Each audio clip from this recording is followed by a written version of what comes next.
సాయినాథ్ మహారాజ్కి జై. సాయి యొక్క దివ్యమైనటువంటి అనుభూతులు, చరిత్రలని కాదు, దివ్యమైన అనుభూతులు అంటే ఇది బాగుంటుంది. ఒక్కొక్కళ్ళకు ఒక్కొక్కళ్ళ రకంగా ఉన్నాయి.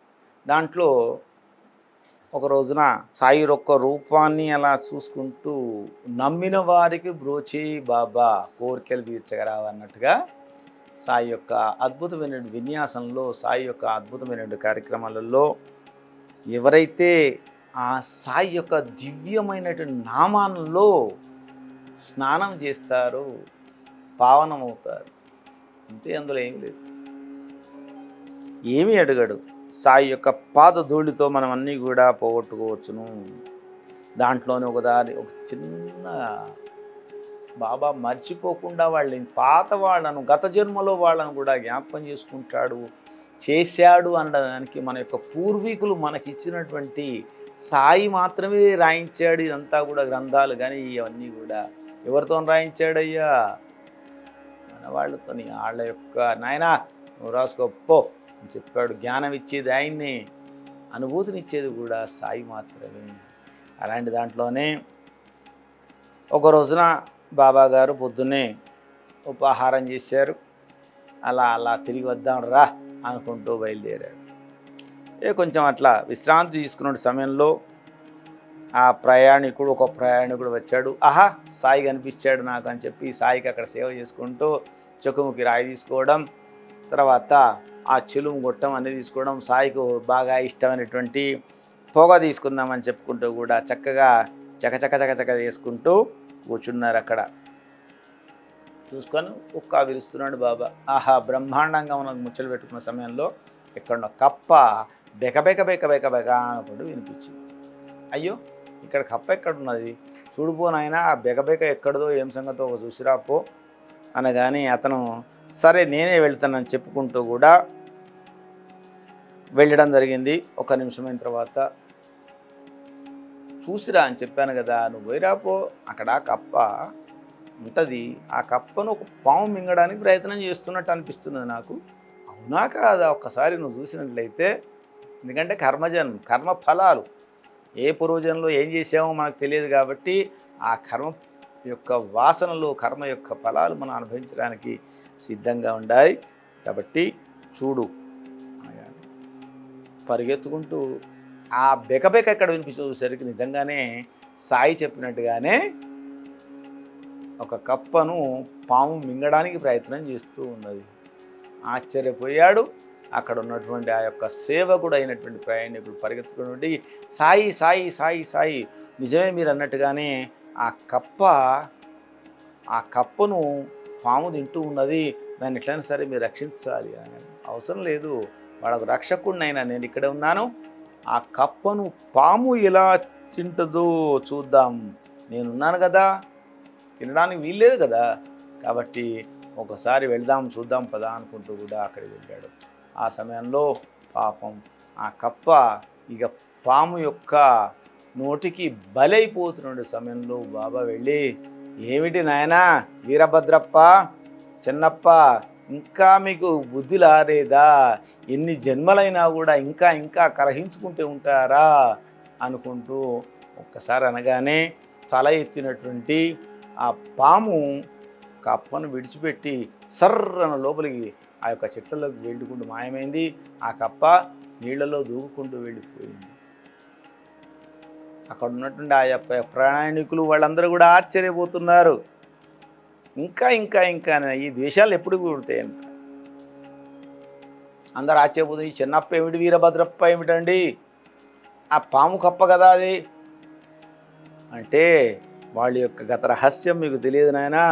మా ఊరికి ఓ 4-5 కోసుల దూరంలో ఒక శివాలయం ఉండేది. ఆ శివాలయంలో ఈ యొక్క వీరభద్రప్పను చెప్పేవాళ్ళు, దానికి అక్కడ నిర్వహణ చేయడానికి ఉండేవాడు. ఆ వీరభద్రప్ప, ఆ చిన్న బసవ వెళ్ళి ఇదంతా కూడా అక్కడ ఒకళ్ళు సేవ చేస్తూ ఉంటే ఇంకొకళ్ళు ఏమో చేస్తున్నారు. ఆ భార్యాభర్తలుగా అక్కడికి వచ్చినటువంటి ఆ ఇంటికి ఒక మంచి అమ్మాయిని ఇవ్వడం జరిగింది. ఆ సమయంలోనే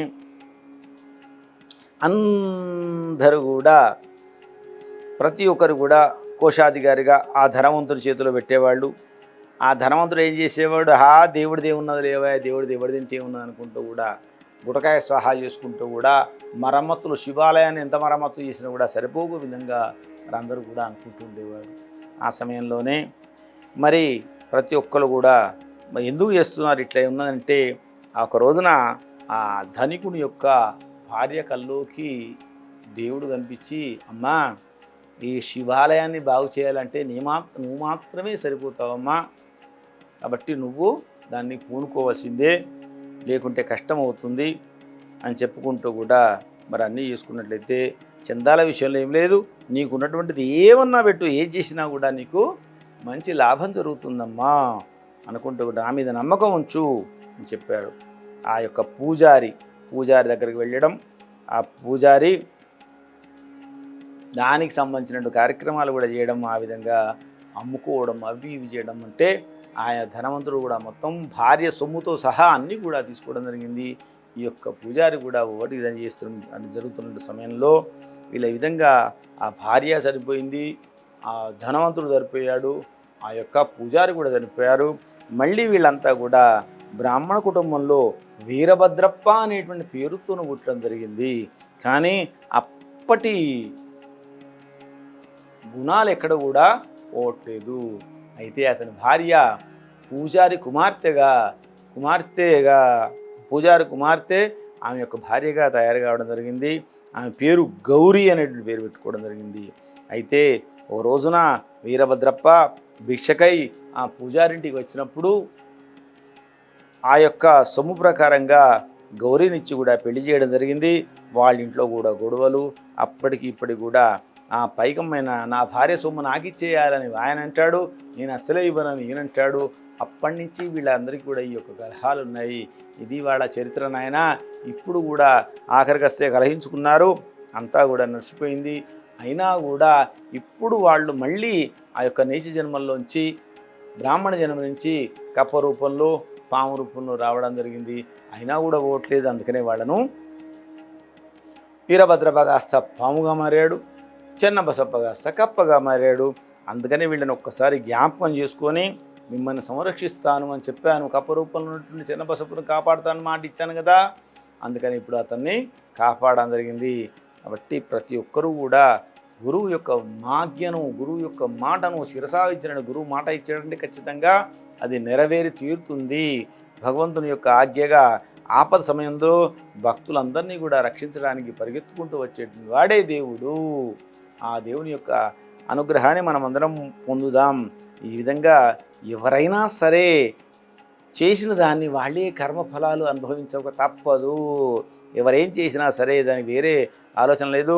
ఎవరికైనా సరే మనం కనుక బాకీ ఉన్నట్లయితే ఎవడి సొమ్ము కూడా మనం అరువుగా తీసుకోవద్దు, ఉచితంగా అసలే వద్దు. ఉచితానుచాలు ఇక్కడ తీసుకున్నట్లయితే వాళ్ళకు మనం బాకీ ఉన్నట్లయితే ఏ జన్మకైనా కూడా తీరిస్తేనే కానీ మన యొక్క దేహానికి ముక్తి లభించదు అనేటువంటిది దీని యొక్క సారాంశము.